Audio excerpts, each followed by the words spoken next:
This is WWE Wrestling Legend Hall of Famer Tito Santana. This is WWE NXT Superstar Lexis King. And you are listening to the Source Wrestling Podcast. Arriba! And you're listening to the Source Wrestling Podcast. Long live Lexis King. You're looking at the best there Austin is. 316. What do you guys want to talk about? I have a lot of things I want to get off my chest. I'm the best. I'm the best in the world. Let me talk to you. Yeah. You will rest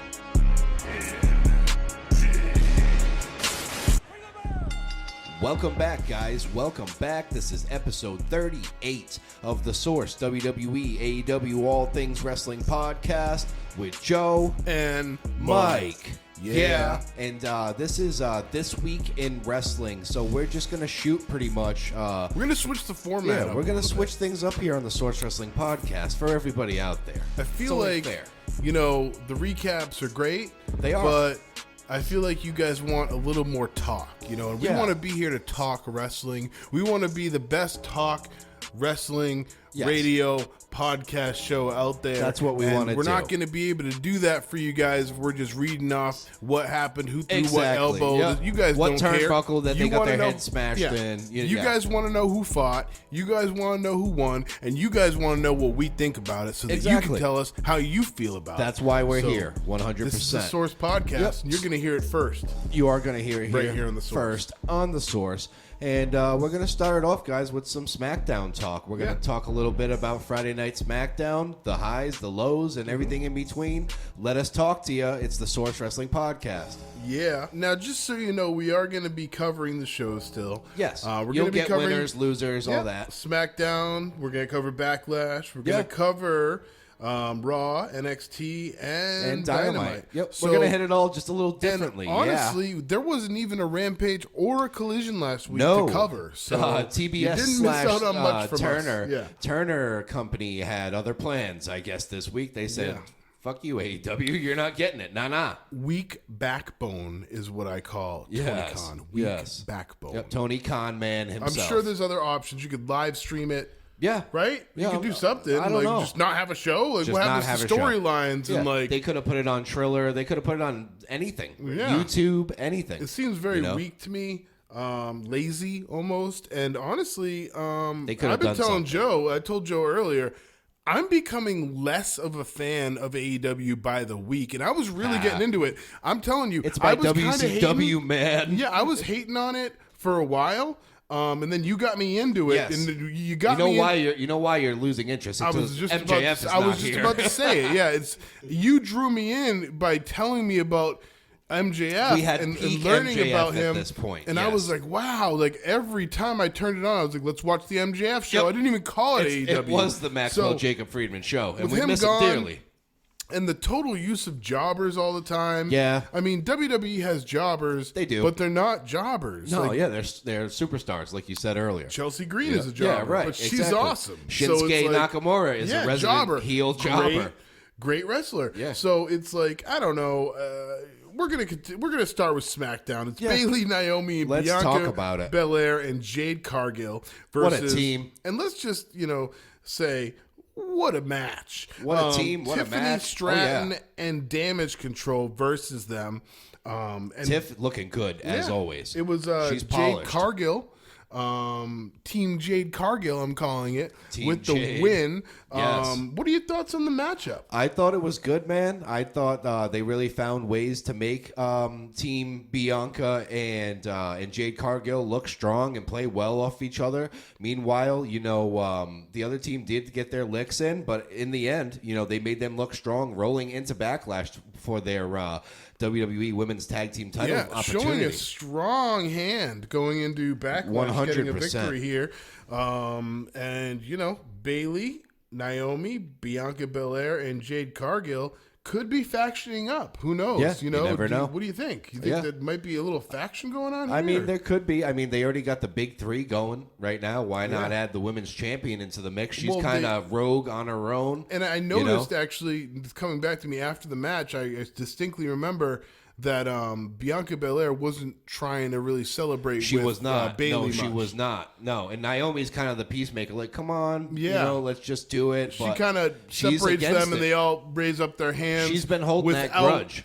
Bayley and Bianca holding hands or anything like that. She's been holding that grudge for a long time. So it's interesting to see where this goes. It just tells me, as a wrestling fan with a wrestling radar, that they're obviously having Bianca and Bayley have friction, so that eventually there's going to be a big come to God. Yes, it's all going to come to fruition. They're going to end up making up. It's going to be a big scene, and she's going to do something that thing. really shows Bianca that she has her back or something like that. Yeah, be prepared for that to happen. I'm with it. The next matchup on SmackDown last week was the New Catch Republic versus AOP, and AOP grabs the win here, and Dominant. I couldn't really see that not happening.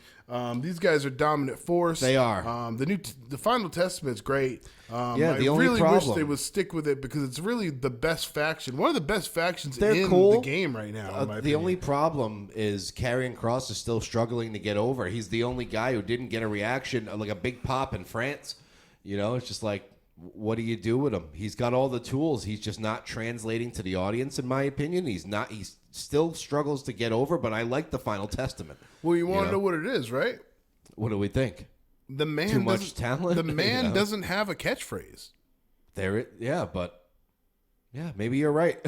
I kind of feel Think like... about the people that you like that are the best in the industry. Cody Rhodes, what do you want to talk about? Of course. Jey Uso, yeet. Right. LA Knight, yeah. Like, what makes a superstar that next level? Yeah, you need something the crowd can interact with, even as a heel. Even as a heel. Trick. Something. Carmelo doesn't miss. Yeah, right. Mello don't miss. It's it's weird that these little catchphrases make a wrestler larger than life. What do we know about Karrion Kross? Got the movement going. Well, what do we know about Karrion Kross, rather than he drools all over himself and sweats? Yep, and he dates really, really hot Scarlett. Sure, but he needs a character. He can't just be this guy that gets in the fight like, I'm gonna kill you. And the New Testament, it's come on, man. The New Testament needs a catchphrase. Like, I'm gonna bring it to AEW now. I'm gonna bring it to the Trios Champions, Guns Up. It's the Bullet Club Gold. Yeah, Guns Up. Guns Up. I'm gonna talk about Daddy Ass and the Acclaimed. Yeah, everyone loves the Acclaimed. Scissor Me Daddy Ass. They all got come that. on. Like, all Karrion Generation Kross, X, suck it. Yes, all Karrion Kross has is TikTok. Yeah. Roman Reigns, acknowledge me. The bloodline. Right. We are the ones. Exactly. What do you want? I could go on for days. Name one thing that Karrion Kross has said. We'll wait. Hold on. We'll wait. TikTok. That's it. Yeah. It's Tiffy time. Yeah, it is Tiffy time. But yeah, that's my thoughts on that. I mean, AOP is looking more, is popping more than Karrion Kross himself. 100%. They're wasting the manager away. Yeah, they really are. Paul Ellering is getting wasted. He talked during. And the thing is, Karrion Kross don't need a mouthpiece. He can talk. Yeah. He was kind of getting like Jake the Snake vibes with this character he was trying to do, and then they just like abandoned it. I don't know. He needs to stop losing every single time. Too. What he needs to realize is that once in a lifetime, you get a wrestler without a catchphrase, and that wrestler's Brock Lesnar. Or we could go. Does he have a catchphrase? No, he does not. No, We could go Orange Cassidy, where his catchphrase is "I don't have a catchphrase." Is that so? He's acknowledging the fact that you need one, though. Yeah, right, and that's why he says, "And I don't have a catchphrase." But that's his catchphrase is that he doesn't have a catchphrase. Not freshly squeezed. I don't know. You know what I mean? Yeah, but he's got that. Of course, he's got the whole gimmick. He's got way more gimmick than Karrion Kross ever could have. Oozing charisma. So let us know your thoughts on that. Yeah, for sure. Next up, we have our favorite LA Knight. Yeah. The Kavorka. Versus Angel. And this is my example of, hey, Here's a jobber match. Destroy him. You got LA Knight versus Angel. on. You and I there a and chance? everybody in this building knows that he does my not have God. a chance Is in there hell. a chance in hell that Angel is going to take out the Kavorka, LA Knight? I'm just going to add in here that this match only took place because LA Knight didn't have a match at Backlash. Literally. Yep, just need And that something to France keep him crowd rolling. needed to shout the Yeah, they and it did. was incredible when they came did it down. on SmackDown, Can we just yeah. talk about the fact The that pops. Backlash crowd was loud, but SmackDown crowd was just as loud. Because if it not was the in same. France too. And you know? yeah, it was in exactly. Lyon. Exactly. And so they obviously, it's obvious they've been starved for WWE. I guess. You know, but LA Knight comes through with a little BFT action. You feel the tingle in your loins, and it's 1, 2, 3. Your winner is LA Knight. Yeah. In this squash match, no And it was chance he cool. was losing. It was cool to give the fans the chance to see him. The match didn't do anything for me. It's just LA Knight hitting all his moves. Loved seeing LA Knight fight and whatever, but That's what it is. it's just you had to have LA Knight Come out you there know, and fight in squash France. somebody. It had to happen at some point. So, Yeah. They this want him. Next match we have is the final match of the night on Big one. SmackDown. Is the Big one. team. I put team. It is I write A-Town. down all my notes before I say Yes. it. So if it sounds like I'm reading at any point, at least I'm reading my own notes, not somebody else's. Absolutely. you know? It's A-Town Down Under. Tag team The title tag match. team Yep. champions, yes. Versus the Street Profits. Yes, who are the number one contenders Big at that win point. from the A-Town down because I felt like they Big were going to win. lose it quick.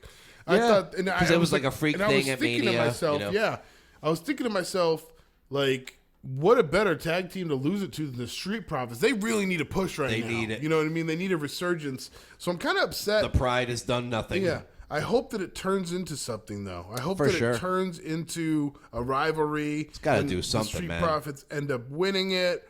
Maybe They Lashley. are former tag champions. They have done it. They can get it done. It'd be cool to see the Pride have the tag titles and Bobby Lashley to have like the U.S. title or something and have a little run. You give know? that stable some credibility. Yeah. You know, right now they got nothing. Mm-hmm. Nothing but broken promises. Yeah. It all ended up with a Cody and AJ Styles showdown at the end Yes, of the the day. shindig, They did if one you of will. those stare downs where they're pretty much looking deeply into each other's eyes. I'm going and, to kill you. know, No, they're I'm ready. going to kill They're you. ready for I'm ready. Backlash. You're ready. Yeah. We're ready for Backlash. Oh, yeah, And we I ready. hope that you listening at home are ready to hear what happened at Backlash. Because Yeah. it was a great It pay-per-view. happened. I didn't even write the winners down because we know them. Yeah. We remember everything Now, from 1 p.m. on Backlash, Saturday. obviously, yeah. We have to note that it was in Lyon, France. You know, the place was mega packed. You know, it was Saturday Eastern Time, 1 p.m. for us. And it started off with one hell of a match. It was Team RKO, as we like to call them, versus the current Bloodline right now, Solo Sikoa and Tama Tonga. Exactly.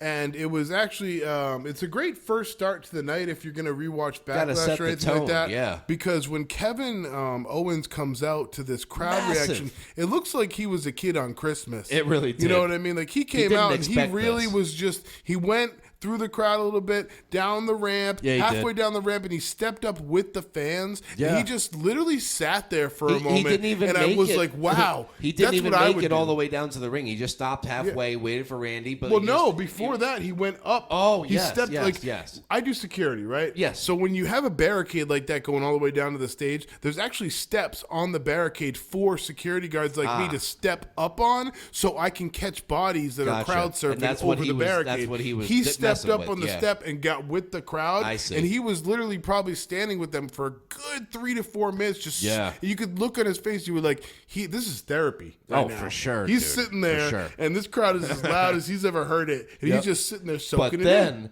then Lyon, France raises you this because Randy Orton's music hits and Oh, they love sang Randy. they sang They the love entire him. song. Yeah. You know, they sang the entire song until he got to the ring. What a reaction for Randy. And then, you know, he's obviously soaking that all up. We don't know how many years we have left of Randy Orton, the Viper. I'd say we got a good 5. I would hope for a good 5, 100%. a good 5. He's in great shape, the best shape. He looks like he ate another Randy I Orton. mean, how old is Randy Orton?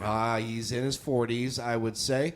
Got to In be his on the 40s, later. huh? Got to be on the later end. Yeah, he was young when he broke into the business. I believe- 44. Yeah, he still So- holds the record for youngest WWE champion. I So believe he's as well. 44, we're saying.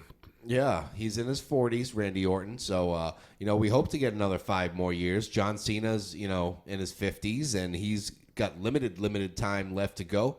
Randy, obviously, is a different story, it seems, but, we don't know. He also had a major surgery as well. But this match was a street fight. It really was. Just to say, okay, The Undertaker is what? He's like 58 right now? He's got to be... He's born in 1965. He's got to be big booting 60s door 50, down. 58. Yeah, he's got to be close to 60. He just retired a couple years ago? Yeah, he did. It was the Boneyard match. He retired at, let's say... It was the COVID WrestleMania. Let's say he was 56? Yeah, he's... got to be around there somewhere. So if Undertaker is the measuring stick of how long you can wrestle in your career, and he totally is, and I feel like he is. Sting was 62 or 63. Okay. So with that being said, ladies and gentlemen, you could see potentially another guaranteed 12 years of Randy Orton. And now listen to this, guys. The Undertaker is 59 years old. Yeah. And he went till he was about 57, 58, and he just made an appearance at Mania. Chokeslammed the final boss out of his shoes. Great chokeslam. Yeah, it was great. And I was actually watching, I broke my leg, as you guys may know from listening to the show. Yes, I did tell the tale. Doing a lot of watching when I was sitting at home. I watched a lot of Undertaker matches. Yeah. And I'm just going to say right now, no one lifts anybody up like The Undertaker. There's no one that does it like him. And it's weird because it's such a simple move. It's a choke slam. Actually, the only one that kind of does it like him, but it's a different variation, is Damian Priest. Damian Priest does the nice he lifts south him of up. heaven. It's all about lifting him up. He grabs the back of the belt or the side of the pants, I noticed, you gotta and the just neck. get him up. And obviously the wrestler that you're facing has to jump up as well. Of course. Right? So they're selling it. You can't be dead weight for that. But go look up like Undertaker chokeslam highlight reel on YouTube and just tell me what you think about this chokeslam. It's the best in the business. It is. Name me one person that can do a better chokeslam and I'll send you $10 through Venmo. Absolutely. Whatever. Closest one would be Kane, I would say. Closest. But not better. Yeah. Not better.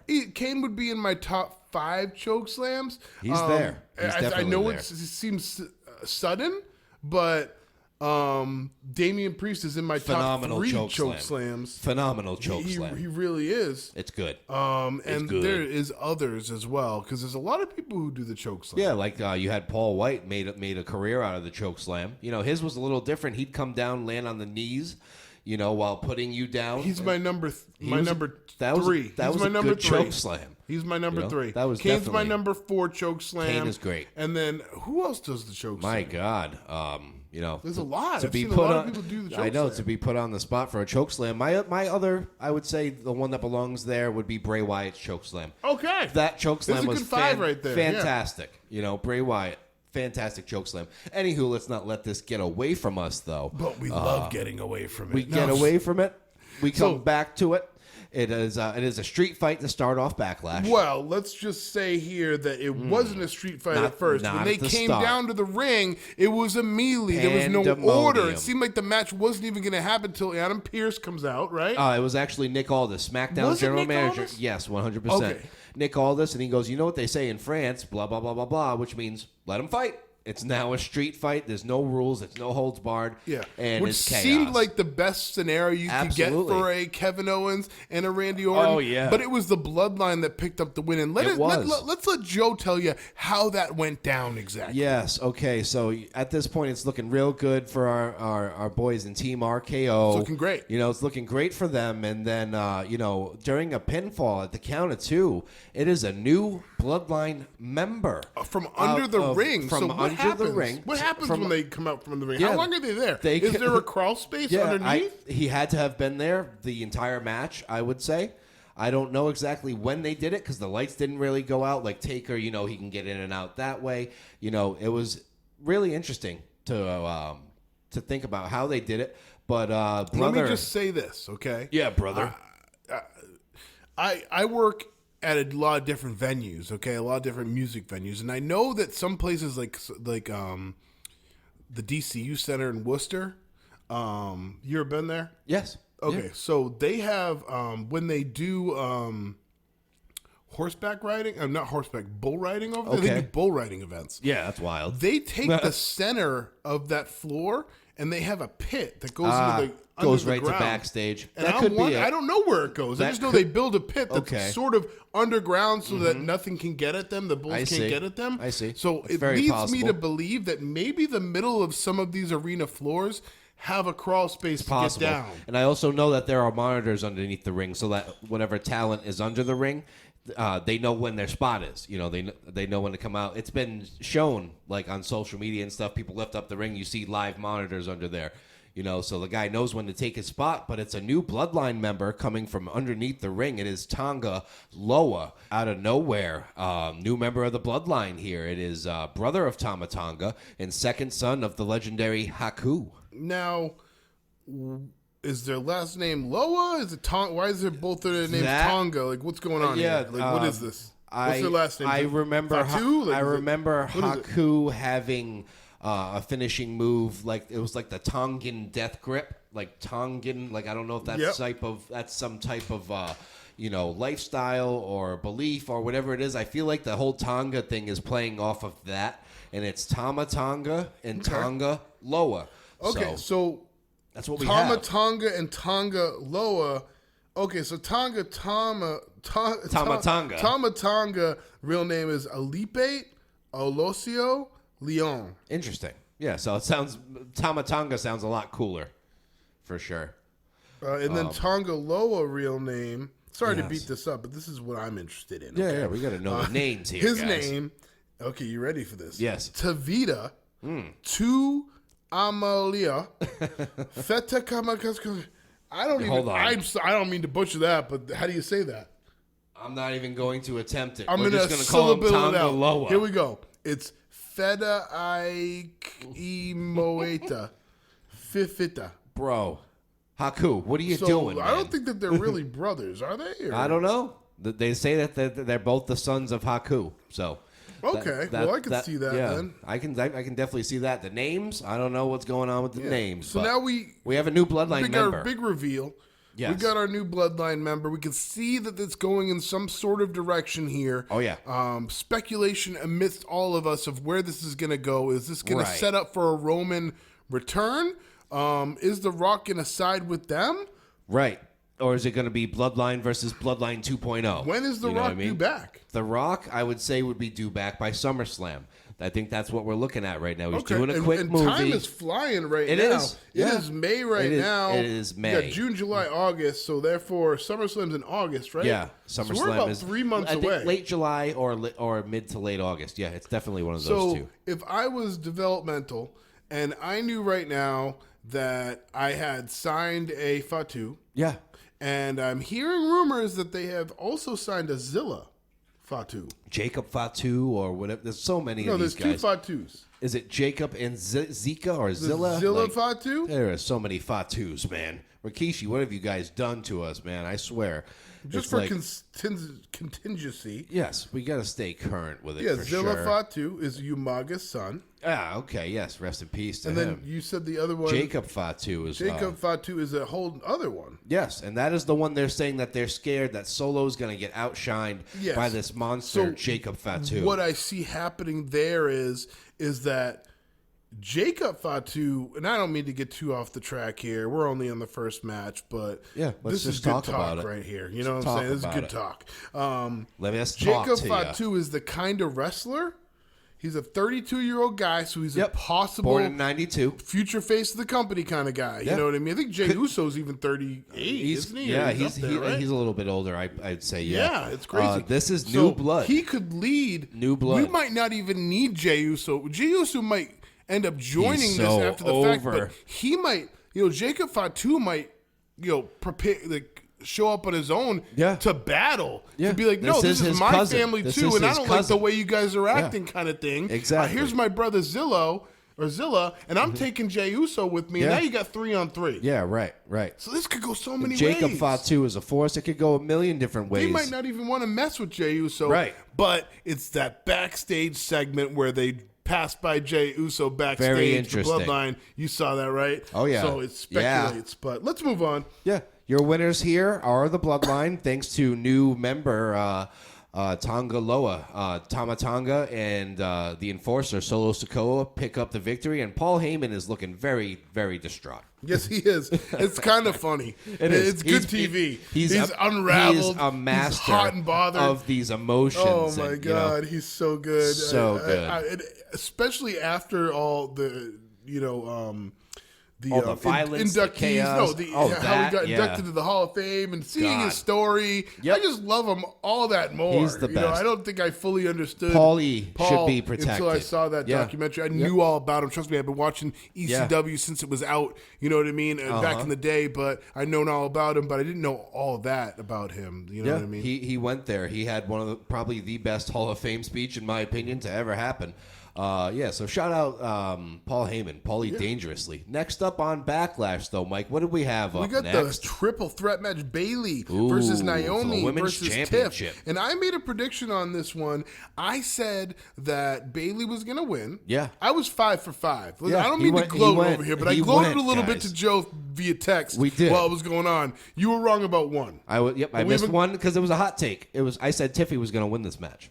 Because that's what I wanted. And in my wrestling heart, it was that's Bayley. What I wanted. I got it right. You heard it first. Absolutely. Right here in the source. Boom. Okay?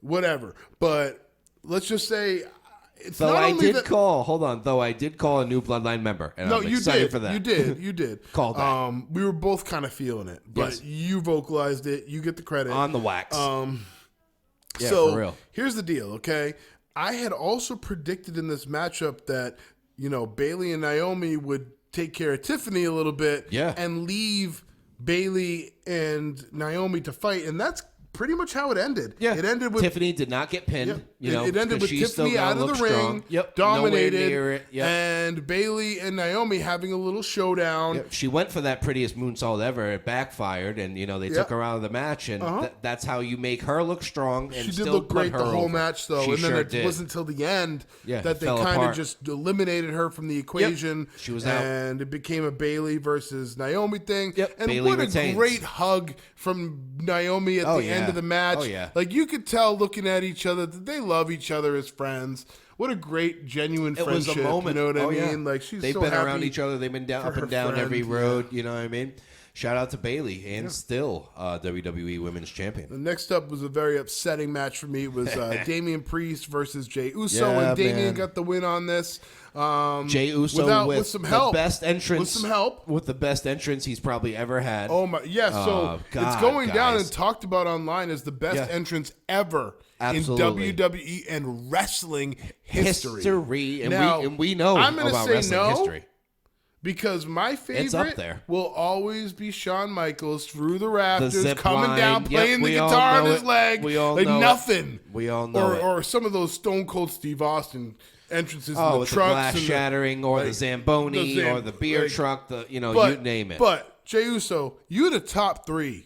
You definitely had a top. You're in my top 3 entrances of all time. I don't know if it was the best of all time. Maybe the best crowd reaction, but it's biased because it's the France crowd. You put Stone Cold in front of that France crowd, and people are gonna die. Yep. Okay. Literally. Straight up. Literally, so the roof would be gone. The measuring stick can't be measured by a France crowd. But what a great entrance. I like how he's going through the crowd a little bit. Yeah, it's I cool. like how he's seeming like a wrestler of the people. I like it. Yeah, his I don't like that he going lost. Great. Don't like that he lost because he's got such a great singles run going. He's so over right now. Yeah. But and it was the South of Heaven that he got him on? Yeah. Oh yeah. On the other hand, Damian Priest, our new champion, El Campeon. He had to retain at least once, right? He's got to defend it and win. They put a lot of work into him and giving him the championship, giving him that moment. Yeah. He retains, and Jey Uso still a contender in my opinion, but maybe not for that championship. I go on and on about not understanding. As much as I do love how WWE creative is going these days, I think this was so unnecessary. You're just hurting Jey Uso. I'm sorry, he might be okay through it all or whatever, but you're hurting his run 100% by doing this. 100%. This is now Jey Uso's 5th World Championship match. Terrible. I read That's he terrible. Did an early and one he's against. Lost them all. He had an early match against Roman earlier in his career. Came close. And then he had another one shortly after that. Then he had his Bloodline Rules match for the title, right? Yes. And then he had a shot at Seth Rollins, right? He had a shot at Rollins, maybe. Yeah, he did. He's lost and every now he's every had one a of them. shot at Damian Priest. He's a 5-time world title loser. Yeah, that's not cool. And that is not good. Yeah, because he was trying to break out of that tag team persona. That's almost as worse as Solo going 38 and 0-38. Oh, yeah. Whew. What are you doing to Jey Uso out there? You should have put him against Bronson Reed right for the pickings. Yeah. You know what I mean? Right. Put Bronson Reed in some world title matches and have him lose to put him over. Yeah, you want to put him over. Out. What are you doing? There's so many people you could have had go against. I would have loved to see Bronson Reed versus Damian Priest. Yeah. We didn't see that, though. You still got Ciampa. Yeah, you got Ciampa. Yeah, he's a guy that can job. He can job. Do a good job to put somebody over. a feud with somebody. Yeah. Like there's people that if you want to give Damian Priest a few title defenses on his way, let him be lesser guys. Yeah, let it be. Not Jey Uso. Don't fizzle Bronson him out. Reed is somebody that could be perfect. He's just as believable, and believable as Jey Uso. What the heck? You know what I mean? What are you doing to Jey Uso out here? I know. Like, what are you doing to LA Knight? We're doing what are you doing LA to my boys? Knight dirty. We're doing Jey Uso dirty. You know, I understand Damian Priest had to retain. It is what it is. But, your winner here and still world heavyweight champion, Damian Priest. I want to know how Sami Zayn gets the Intercontinental title over Uso. Oh, my God. I want to know that. Yeah. And even so, like, I would have even been happy with a Gable run. 100%. Why did Sami get that title? I still think that's coming, though. I think Gable's run is still coming, especially with how he's transforming into this heel now. Yeah, but the fact is that the only reason that we wanted to be champion is because the fans wanted him to be so bad. Now he's going to be a heel? I know. What are you doing? I don't know. I don't get it. I don't get it either. If anything, they should have had a nice gentleman match between him and Sami Zayn, and shake Gable hands gets at the title. end, call it a day. Yeah, right. Like this, I Show love respect. Alpha Academy. I'm very entertained by it. Yeah, it's something that comes and goes, and when it comes, it's great.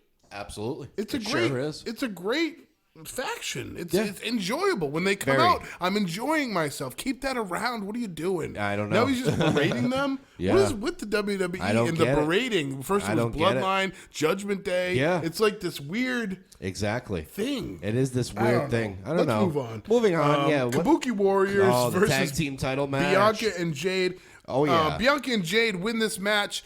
And what a win it was! What an important win! Yes, finally! A Mike saving match. It's like a faith saving match. Yep. Where like we can have new champions. Like if I'm questioning everything that they're doing, and this is one thing that I'm like, thank you. Yep. Like I don't really care that much about the fact of everything else I complained so far because I'm the complainer, but. As wrestling fans, we all complain. Yeah, everything I've complained about on Backlash so far, this redeems all of it. Yep, definitely. New women's tag team champions, the strongest team we've seen in some time. Bianca Belair, the EST, which made her a Grand Slam champion. So congrats go to her. That's amazing. Yep. Now, let's talk about how this ended because I remember distinctly that so good. It was like she had her up Yep. and then she just transformed it into the it was Jaded. like watching a transformer happen. All of a sudden she's in position.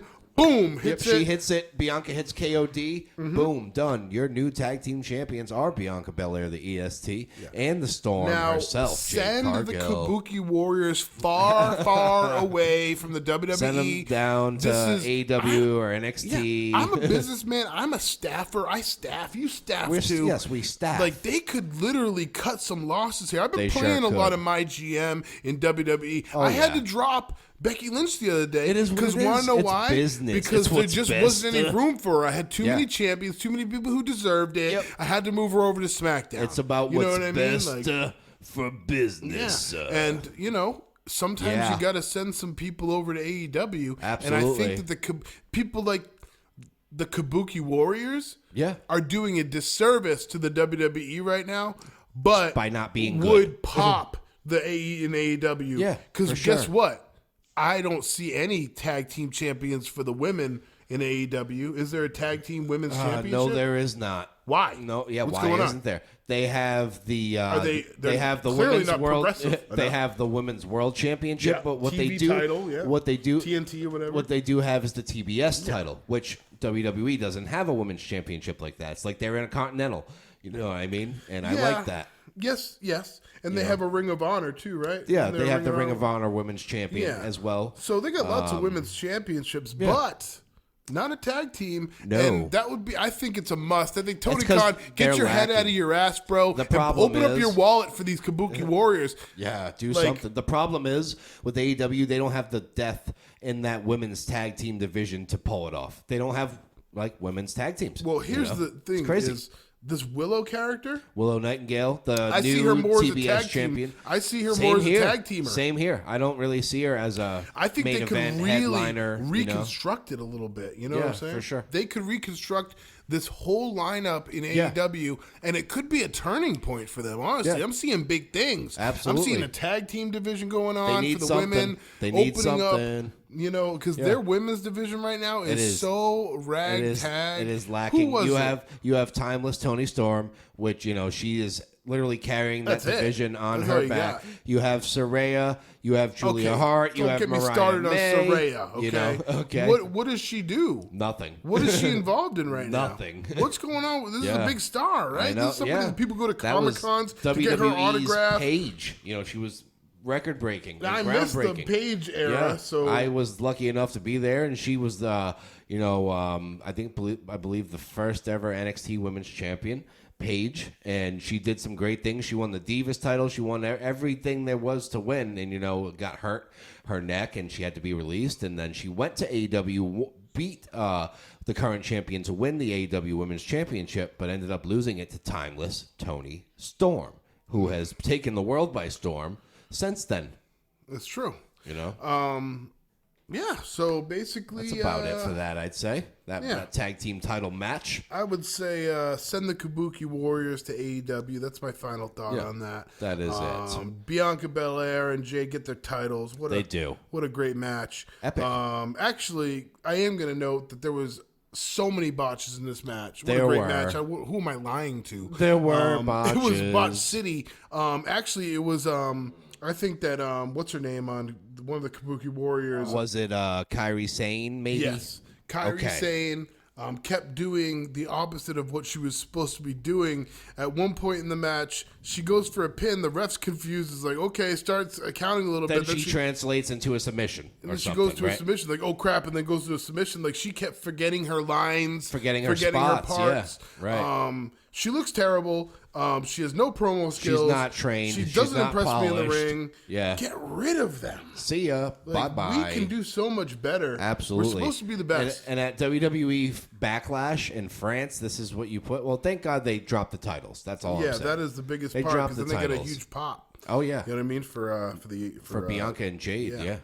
So now we have our last match of the night. We're Main at the event. main event, Cody versus AJ. And Yep, Cody his wins. first title defense, Yep. and he won Cody it. retains. We all knew it was going to happen. It's obviously Crossroads. his first defense. You don't go through all Yeah. that with Roman Reigns to lose to AJ Styles. I'm sorry. No. But this is a perfect example, first match. A perfect example of a jobber in a title match. Yeah. And AJ was the jobber in this He one. had to do the job for Cody at this point. You knew, everyone in the place knew AJ wasn't going to win, although he did have that Leon France crowd in the palm of his hands for a heel. He really did. They loved him. They loved him. Yeah, they were cheering for him the whole way Big time. through. They were it seemed. singing "He is phenomenal" in French. Is that what they were That's singing? what it was. He is phenomenal. And, AJ after the show went on Twitter or X or something like that and was like, yo, I know that I'm supposed to be a bad guy. You guys aren't supposed to like me, but wow, thank you, France. That was dope. So yeah, we got Cody's win. AJ still gets his respect, and this loss doesn't hurt him, I would say. Cody's our undisputed champion. Backlash rides off into the sunset with Cody raising the title, and that is it, guys. Yeah, since there was good no Backlash this time around, huh? Yeah, since there was no AEW Collision and Rampage, Nah. don't have to worry about that. No, sir. Thank God. Now. I watch those shows. I know. Well, you can tell those shows to make it a little more entertaining for this guy because I need my MJF back. Yeah, we do. We do need him. Raw is next. We had Raw on Monday just a few days ago. Yeah, man. King of the Ring tournament kickoff. We're starting off the King of the Ring right away with the Judgment Day coming down to the ring. They're saying, hey, Finn Balor's got a bye. week. He got a bye, and we're gonna move on to the next round now. Adam Pearce Judgment is Day is nah. on top. Yeah, Adam Pearce comes out. Nah. We have a replacement, and your match is next, so you should get ready. You're already in the ring, and you're going against main event Jey Uso. For a chance at redemption in the King of the Ring tournament, our first rounder, and Jey Uso gets the win. Yes, he so does. he's automatically back on his feet. Everyone's yeeting, And it's great because apparently in these King of the Ring matches, you can't have anybody ringside. Right. It's got to be one-on-one. It's a very honored tournament. It's based on honor. You know what I mean? You're the King of the Ring. You're the one who's best. May the best man win. And the best man in this match was main event Jey Uso, yeeting his way into the second round. Yeet-ha. Yep. Finn Balor did not stand a chance. Next, we had a Queen of the Ring qualifier. First rounder. Io Sky versus Natalya. Yeah, and what they had to do here was they had to redeem Io Sky a little bit. Natalya's a great person for any women's wrestler to work with and look good, so I get it. They have Io win and move on to the second round of the King of the Ring tournament here. And they had to make her look a little strong because she just lost the title to Bayley. She's been losing now. And there you go. She's moving on the second round of the Queen of the Ring. If there's anybody to save in this damage control equation, it would be Bayley. Yeah. Well, she counts because she was part of it. Yes. Io and Dakota Kai. I love her. Dakota Kai looks great. She does. I like her getup. She had the torn ACL going on. Physique for the she's sport, great. She's great. She's always been good. Love her. Yeah. I use her in WWE 2K a lot. She's got some nasty moveset, man. Dakota Kai. Yeah, she's good. Nice. She's definitely good. So next up we have Ricochet versus Ilya Dragunov. The Mad Dragon. And what a mad match. And this is another King of the Ring qualifier. Yep. It was first rounder to see who moves on. And our boy Ilya got the win. He did. Both guys put on a show. I like that they're giving Ricochet more TV time. Yes, he's still losing, but they're giving him more TV time because him and Ilya had one of the best matches on Raw I've seen in I've quite said some it forever time. on the show that there's so much more you could do with the Ricochet. Oh, yeah. They're time. underutilizing him. They're not booking him right. He has a chance to be Ospreay, in my opinion. He does. And he's had matches with Will Ospreay and has looked amazing. Did he come up short? Yes. Ospreay did win those matches, but this guy can wrestle. He's that caliber fighter. He is. He 100% they're underutilizing him. Yep, and he even cut a promo later, that was like, I'm tired of this. This is all it is lately. I'm losing. He wins the Speed Championship, doesn't come out with it, so that means nothing. Yeah. Can I just oh my add God, to that? man. How do you win the newest WWE Championship, ladies and gentlemen? If you didn't know, because no one really knows or watches it's yet. It's a show on X that's 3 minutes long. There's a show on X called Speed that we're not covering yet because it's not there yet. Yeah, right. And he won the Speed Championship, but for some reason did not get to carry it out when he came out to the ring. Nah. And so that championship automatically means nothing to me. Nothing. Ilya Dragunov in the face. Yeah. You're going to lose all your matches, and the one match that you win where you win a title, you can't even carry your title around with you. Get out of here with that Come on, shit. Paul Triple H Levesque. What are you doing? There's definitely some spitefulness I feel in the backstage. Sometimes you can feel it. Certain guys, you can see it. Next up, we have Zoe Stark. Joey Stark is her brother. There you go. Versus Ivy Nile for the Queen of the Ring. And we had a big Zoe Stark win here. We did. They're trying to make her pop is what they're trying to do. Yeah, they've been trying.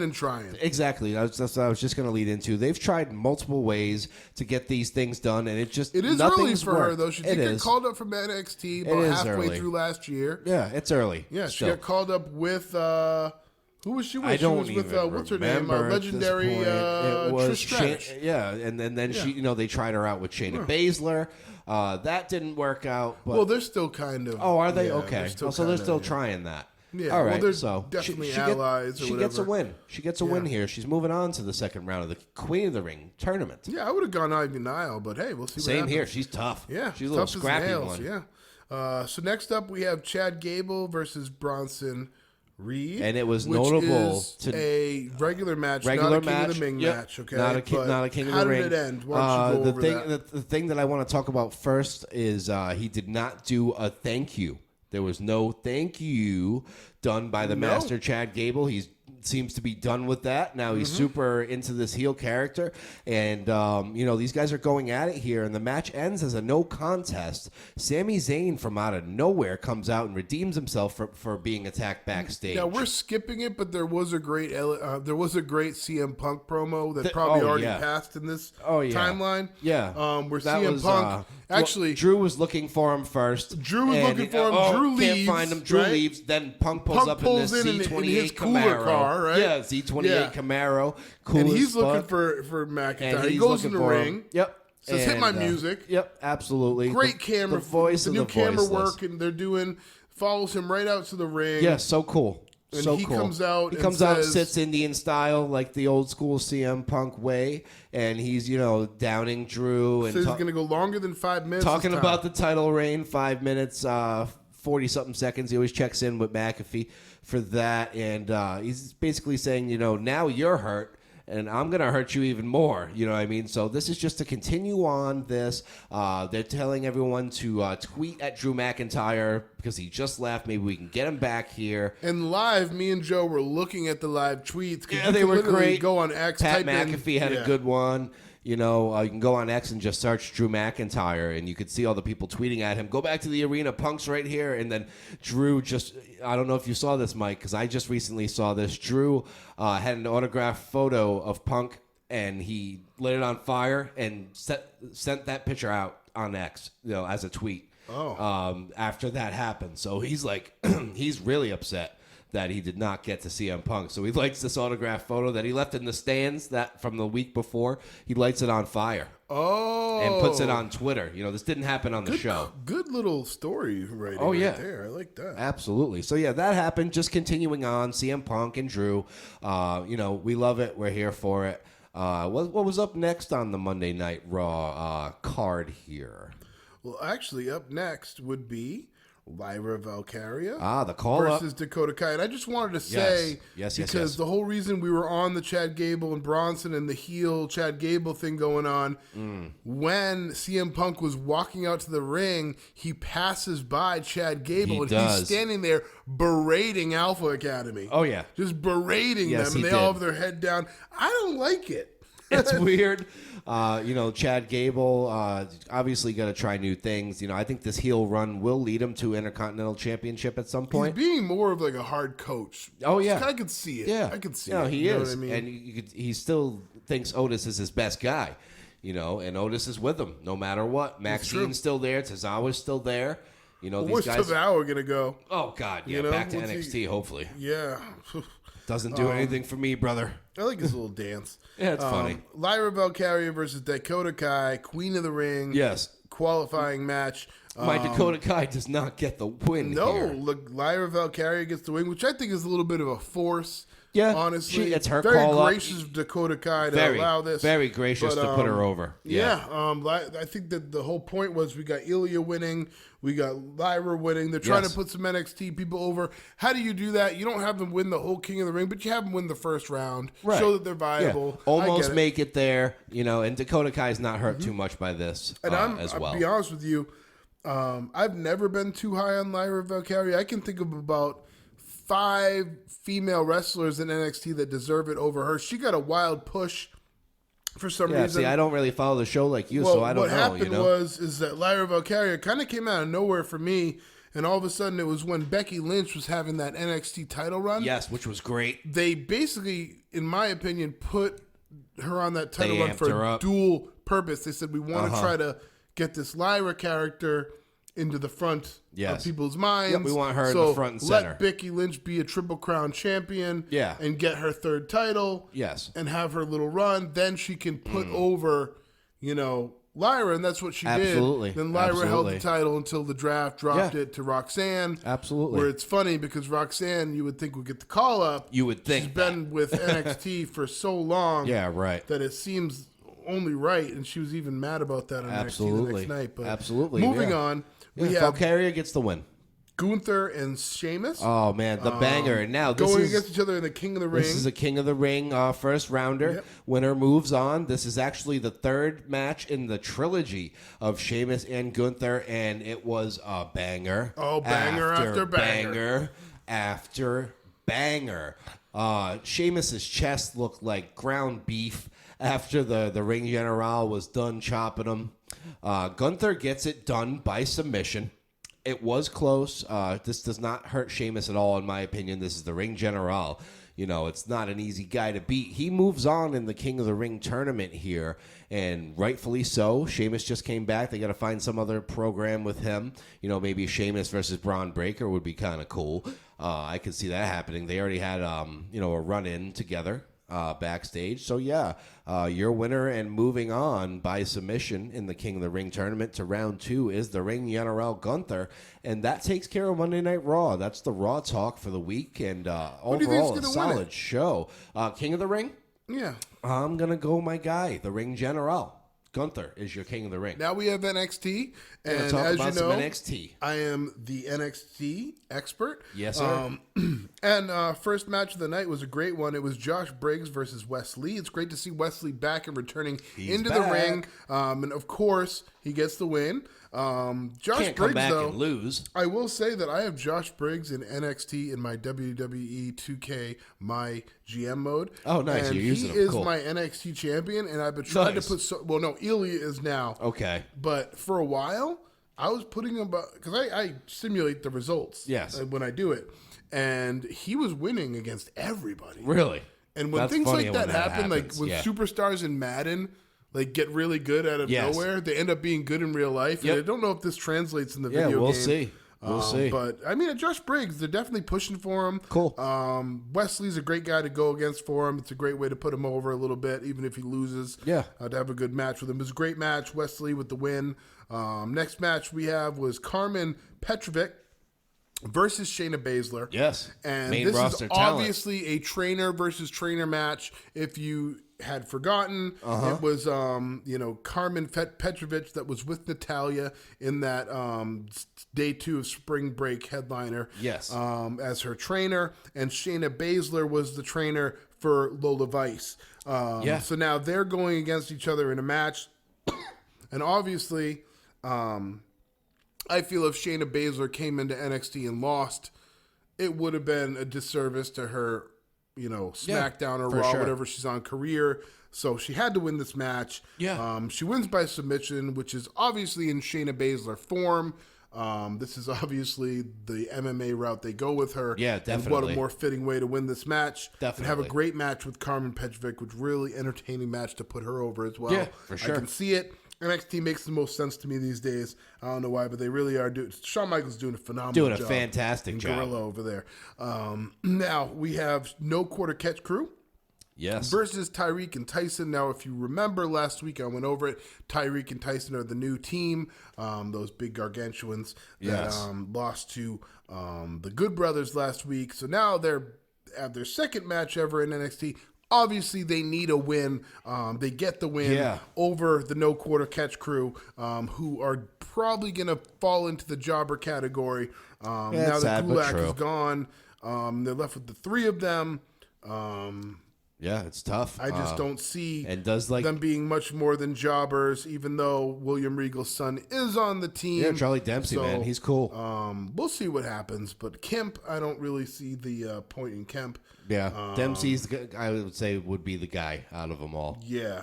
He'll stick around. Kemp needs to find himself a little more. His gimmicks are terrible. Ariana Grace versus Mishin is next. Mishin. Another main upper roster tier, talent. main roster talent. With the OC. Going down to NXT for a match against Ariana Grace. Yes. And obviously Ariana Grace is the annoying Miss America type wrestler that people seem to like. She gets a lot of cheers. She was doing the little hand wave when she came out first. Yeah.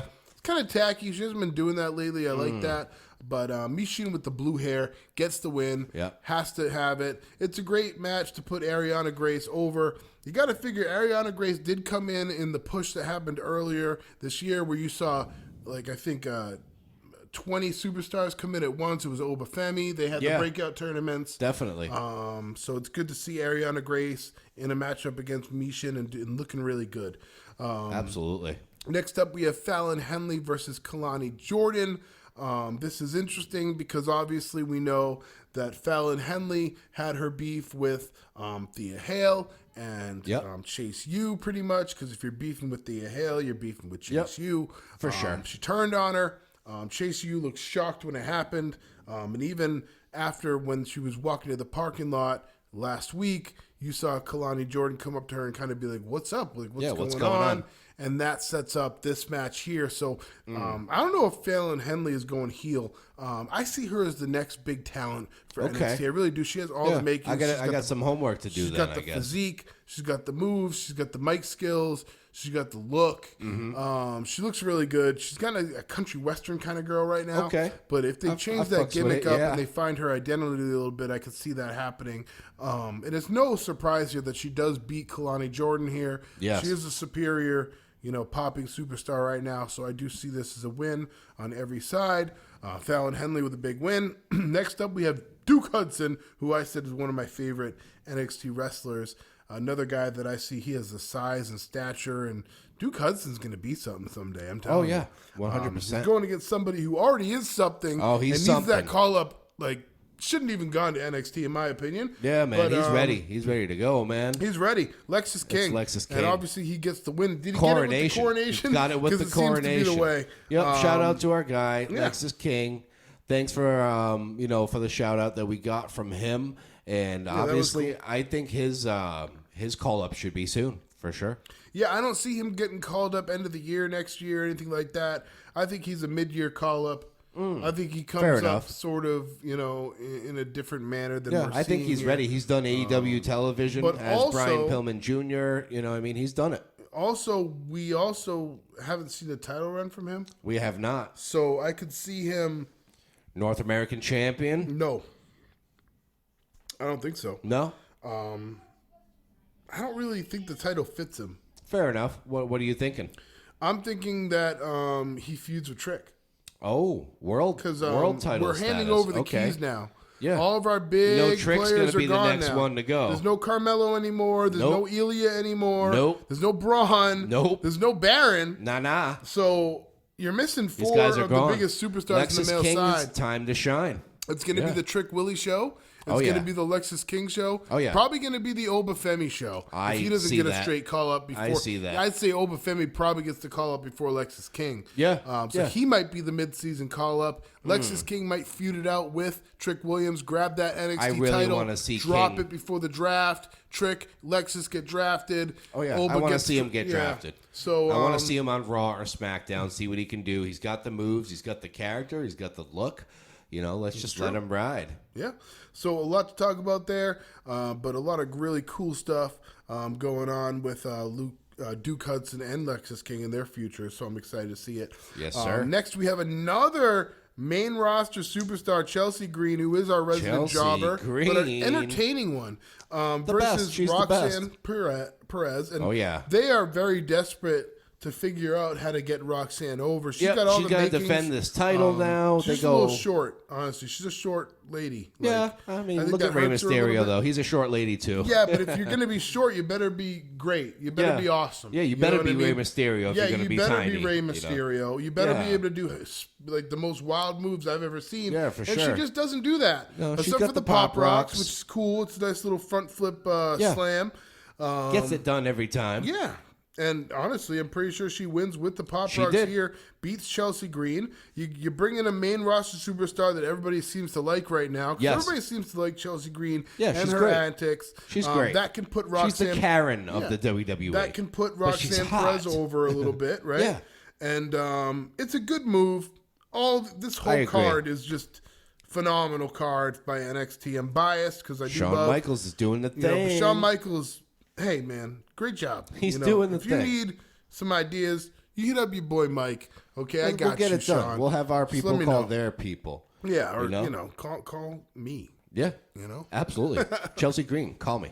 Don't even call my people. Call me, Sean. Yeah. There's some things to say about that sweet chin music and that entrance through the crowd. The zip line and all that. Yeah, we got to talk about that. Can we talk about that? Right? And, Logan Paul was trained by HBK, so what's that tell you? Oh, was he? Yes, he was. Oh, then wonder why he's killing it. He also had the zip line entrance at WrestleMania, too. So it's all there you coming go. together now, Joe. Yes, sir. See, this is what talking does. We're all learning things here yes, together. It is a as learning wrestling experience. fans. Yeah. As a wrestling fan and as a co-host and a podcaster, whatever you want to call us, we're wrestling fans, and we are talking about things in the world of professional wrestling. I would like to be called a podcast personality. Yes, I like it. I like it.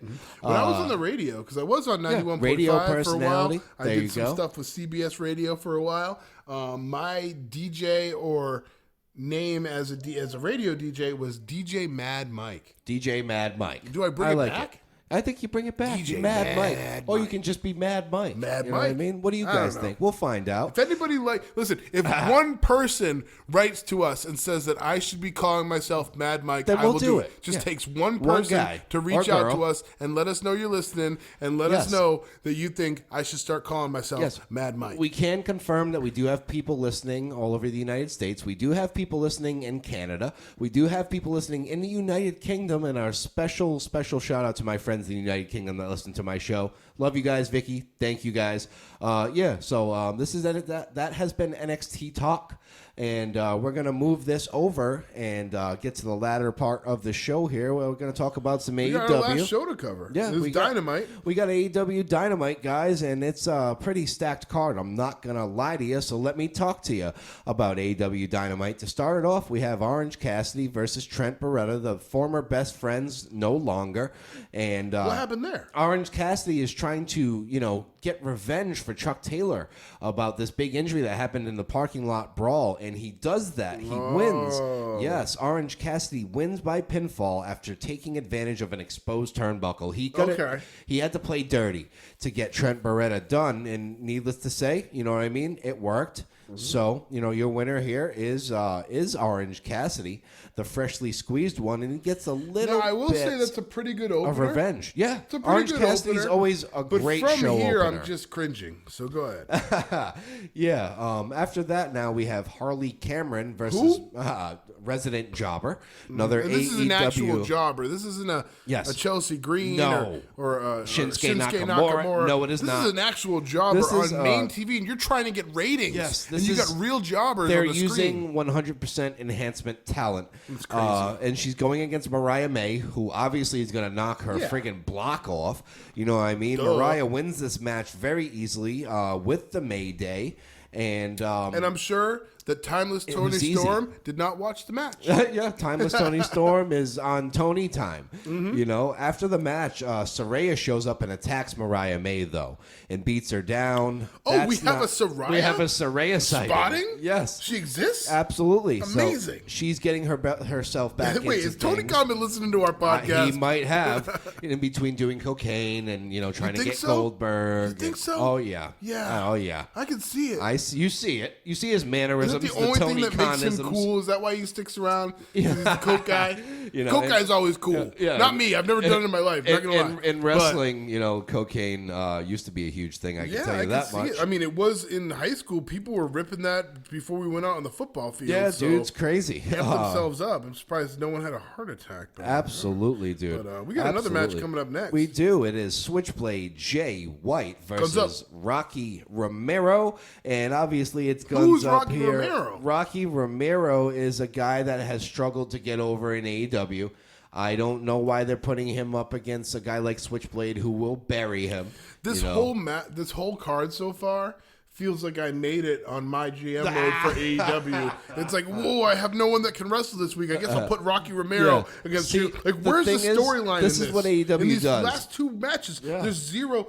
Every single WWE match, there's some kind of storyline involved. Of course, yeah. This is just purpose. This is a squash here for Switchblade. He skip wins. past it, He is what I wins do. with the Blade Runner. Hits that move. We then obviously know that Rocky Romero wasn't going to win this match. And moving on, we have more jobbers: Harry and Abbott and Mo Jabari. This is getting out of control. What is going How on? are you watching this? Who watches this? I watched this. Did you enjoy this? Did you enjoy three No, jobber matches in a no, row? Or did you think to no. yourself, how is this guy ever going to here's touch the the thing. WWE in ratings? He should be putting all of his talent to work And every he's week. got the talent. He's got the talent. The talent comes in his the main event. talent doesn't here. want to work for him, and that's what it tells me. The talent- They're not team players. I would say the talent in this card is in the main event. That was all they needed for this episode of Let Dynamite. me just make a point here, Joe. Okay? Yeah. If there's no Rampage and And there's no Collision, and why you have are we all having those jobber wrestlers, matches? You have Yes. all those wrestlers free. Was there something going on this week? There was some that we kind of didn't know sports. about that? There was some kind of sports thing. with the wrestlers. Oh no, not that Because I know of. No, What if? And I'm being really weird right now. Okay, I'm gonna get really, really weird. we gonna okay? get weird, bro. What if this is a work? Okay. What, What with if all the there was jobbers? no? What if there was no special thing going on for their broadcast? Maybe Tony Khan told Ted Turner, "Can you just make a special happen this weekend? My whole crew's turning against me." We're burnt out. You know what I No, mean? maybe his crew is definitely turning against Well, him a that's little what's bit. happening in the storyline. 100%. You know, And maybe there's some more maybe reality there's some to truth to that. Right.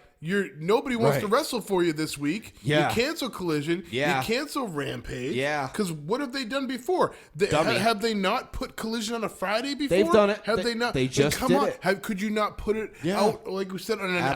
Absolutely. Like, Absolutely. there's something going on, and I'm getting to the bottom Yeah, of it. we're I'm getting to the telling you. bottom of it, And brother. honestly, it's like, you don't need all these jobber matches. No, we do not. And The way that AEW you have presents all this their talent that's not working It's- this week. The way that AEW I presents bet he their gave him all the talent, week off because he's soft. you know, Guaranteed. soft. Speaking of that, we have two jobbers versus this new learning tree, Chris Jericho and Big Bill. They obviously take this match and squash it. Can you just explain to me real quick why Big Bill is not teaming with Ricky Starks? Ricky Starks has not been on TV. He's not injured. He's been on the sidelines. He was seen at WrestleMania. You know, maybe Absolute Ricky Starks is playing for the other team. If Ricky you know? Starks comes over, I want him with Big Bill. I love the disparity of his height And and Bill's. here's the thing. I love the tag team. I didn't want him to take the titles off FTR. It's him off FTR, right? Yeah, But- and here's the thing: Big Bill had his WWE run as Big Cass, and he was over with Enzo Amore. They were a tag team. They did some incredible things, but unfortunately, Big Bill, aka Big Cass, had a lot of drug issues back then. He tried killing himself, so obviously that led him out of the WWE. But I'd like to see redemption for Big Bill. Yeah. He's big. He's kind of like the new Kevin Nash. No, in my I opinion. really think that You he's know? a must. He's a must cool. sign for the WWE. He's got a choke slam too. He's got Yeah. a choke slam.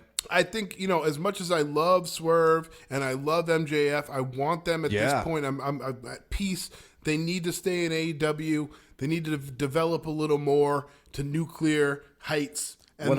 then bring them over to WWE. Yeah. I think I'll always feel like there's some kind of backdoor, under door kind of Forbidden deal door. forbidden Yeah. door deal going on with AEW a little bit. You never know. And it all Anything's comes down possible. to Vince loving competition. Yes. Even though he's not involved no So, more.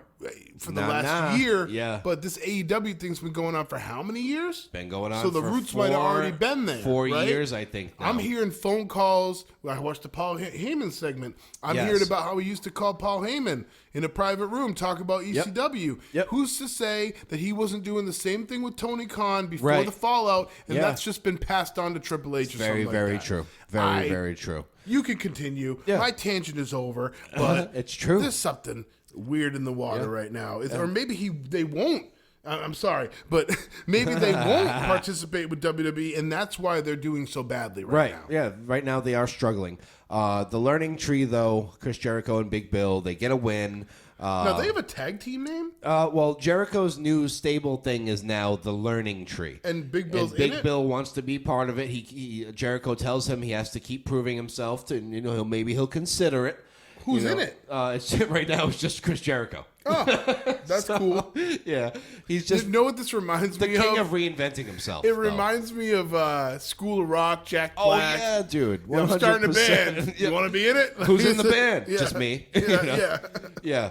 Yeah. So they get a win here. After this, though, we get news about our guy. You like this guy, Mike. His name is Hook, the cold-hearted handsome devil, Tony Schiavone slides into the ring to inform us that Hook will be back next Wednesday on Dynamite. Good. Give him his title back. Absolutely. And Jericho says that... grown lady with the title right now. My God, I know. My drunk aunt at a cookout is the FTW champion. Yeah, right now. literally. So yeah, we get Hook back finally, but now it is the main event. This is not a single jobber in this match. Main event now for AEW Dynamite for the TNT title. It is AEW. I'm thinking of food. Yeah. AEW TNT champion. You think you know him, Adam Copeland versus Big Bad Brody King from the House of Black. I do see that this does follow the success formula. The success formula for a wrestling card, traditionally in writing, is a big match to begin the night and a big match to end. That is the combination for a solid show. Yeah. So Tony Khan played it safe. He had a banger opening match. Yep, banger bunch of jobbers, all jobbers in between. Oh yeah, and then a banger match. So did he do a smart card? Yes. Still don't like it. He played it safe. Still don't like it. He played it safe. You know, he is not taking and you don't risks. make it places in this industry by playing it safe. ECW didn't play it safe. No, they did not. WCW didn't play it safe. You think Paul Heyman played it safe when they had barbed wire ring ropes? No, they did not play it safe. Needless to say, guys, Tony Khan with his main event did a great job. This main event made up for all the jobbers, in my opinion. Copeland and Brody King had a battle. And Copeland has been, moving up the ranks in the House of Black, as if to say, he's had encounters with Malachi Black. He has taken down Buddy Murphy, which was an awesome, awesome match between the two of them. And now he has taken down Big Bad Brody King to retain the AEW TNT Championship with the spear. So that only leads us to believe one thing, Mike. Like you said earlier, it's going to be Malachi now. Okay, who could be a threat to that championship? And I do believe that Malachi would be a great champ. I would love to see him take the title off Adam Copeland. I don't really think that Adam Copeland cares about having a title that much. No. He's brought a little bit more credibility to the title, like Christian did, and I think he's been good for the AEW TNT Championship. But it might be time to move on to something else. It's been a good run by now. It's been long enough. It's time. Yeah. But I actually, side note, I told you I broke my leg. I've been watching a lot of wrestling. Oh yeah. I probably watched everything by now. But absolutely. I saw the Edge do his Brood entrance. Yes, he did it at a WrestleMania when it was not WrestleMania 40, obviously. I believe it was 39, the one before he went to AEW, and he had a Hell in a Cell match with Demon Finn Balor. So he brought back that Brood, and it was the coolest entrance Edge has ever had. He had it really was. Chrome the crowd skull. Loved it, and he was even saying, "Keep going." He had this chrome skull mask that he came through the fire with, and he even tried to get Gangrel for this, but the problem was WWE said, dude, nobody remembers, which is not true. Mm-hmm. I remember the Brood. We all remember the Brood. Gangrel would have been a great touch for that entrance, but needless to say, WWE did not want it. Obviously, we know it was probably Vincent Kennedy McMahon who didn't want it. Because he didn't have a set of tits that he could take a shit on. Yeah. You know what I mean? And let's not get it wrong. Vince McMahon is in hot water right now, and he's kind of the no-no to talk about right now. But forbidden. I mean, at the end of the day, I have been very entertained my whole life by the WWE. Same here. Unfortunately, it was him that did it. So I'm not going to discredit that he's a great writer, and he was great at keeping the WWE relevant for many years. Still one of the most brilliant minds. On the back end, it looks like he was a little messy in his dealings with people, a little creepy at times. I don't agree with that stuff, but I will say that the product that man put out for the past 30 years of my life was amazing. It has been. And it's really 35. Yeah. I'm 38. Well, that's 34, and 30, I'm 36 34, years of my life, and I've been watching it as long as I can remember. You can't take that away from him. He is still one of the most brilliant minds in the world of professional wrestling forever. Needless to say, though, to finish up this episode of AEW Dynamite, Copeland retains the title. Then the new Elite come out, who's been running the show with Tony Khan, working remotely due to the neck injury, and I think this is going to be pretty cool. They're basically saying, nobody can take us out. We're the Elite. Kenny Omega stepped up. He fell down, and enter FTR, Mike, the top guys. Enter FTR, and they're like, you know what? After a little bit of convincing, we found a couple of guys with big enough balls to fight the Elite. Out comes Eddie Kingston, the Mad King. Out comes American Dragon Bryan Danielson. So now Team AEW is complete to rival and go against the Team Elite, if you will. Okada, the Rainmaker, Jack Perry, the Scapegoat, the Young Bucks, the EVPs. This is a good storyline. I like this. I can't wait to see where this goes. What's funny is that actually we're just talking about really cool. Vince McMahon. And it almost seems like he's helping out Tony Khan. Dude, it seems like such a resurgence of the old, Stone Cold Steve Austin versus Vince McMahon, or the corporation versus it's almost the like ministry, Vince McMahon was like, screw it, I'm going to help out Tony Khan. And then Tony Khan's talking to him saying, Vince, like, how do I do this? Because honestly, like, it makes perfect sense because no one wants to talk to Vince right now. No. So Vince McMahon would probably love to talk wrestling with somebody right now. Oh, God, yeah. And if Tony Khan gave him a call, I guarantee he would answer. And he's been seen out in public recently, first time in a long time, looking frail as ever. Kane, shaky old man. It's sad to see. Yeah, it really he's is. an old man. Yeah. Sad to see. He's got a lot of demons. He does, yes. A lot of brown colored demons. A lot of guilt in those eyes Oh, of Vince McMahon. yeah. Trust me, we are not sticking up for the man whatsoever. No, not. We're just being very straightforward in what we're talking about. Yes, exactly. It, yeah. So, that ends Dynamite, guys. I thought they made up for it with that banger ending with the Copeland match, with, Team AEW now versus the Elite, the new Elite. We're rolling with it. That's been this week in wrestling, man, and it's been really, really cool. Yeah, we have a couple topics We do have a couple of freeform topics. Just 3 topics I've come up with today. Let's do it. I want to talk about the Bloodline more. Listen, I get it. We Gotta talk hone about in this on every that. time, but there's more to talk about every week. time. We got to talk about the Bloodline saga. It's still going. We got to talk about the Judgment Day saga. Yeah. And we got to talk about MJF news. Oh, of course, man. Of course. So Let's the start off Bloodline. with MJF news. MJF news. There is not much of it right now. Well, let me just say that it's looking more and more by little comments and things like he's going to AEW. I'm going to put my money, I'm going to say right now, Joe, and you can put this on record. Let's do it. You heard it first. On the source. Here on the source, MJF is back with AEW. It's AEW. happening. Don't get your hopes up for WWE. Oh, yeah. I think that's something that might happen 5 years down the line. Absolutely. And I do see MJF coming back to AEW as well. Want to add that I just recently He's purchased... only 28 years old, man. Yeah, he's Cody very Rhodes young. just popped for the first time in the WWE at 38. Yeah, exactly. He's got they could pick him up in 5 years at 33 and have a whole career out of the guy. They don't need to do it right now. No, yeah, and that's Cody, MJF, that's Cody's protege. I just want to note that I just purchased an autograph MJF action figure. It is dope. It is JSA certified. So I actually now own a piece of something that the great Maxwell Jacob Friedman has signed in person. Pretty damn cool. Side note, where's Darby Allin? Darby Allin, oh, God. I know he got injured, but... He was injured to start it off. Couldn't do Mount Everest. And then he got hit by a bus, Mike. No. He got hit by a bus in New York City. How? Crossing the street Does or he have bodyguards something or anything? or No, he's other. not that big. Yeah, AEW stars aren't that big. Got hit by a bus, and that actually happened. He posted pictures of his face all destroyed.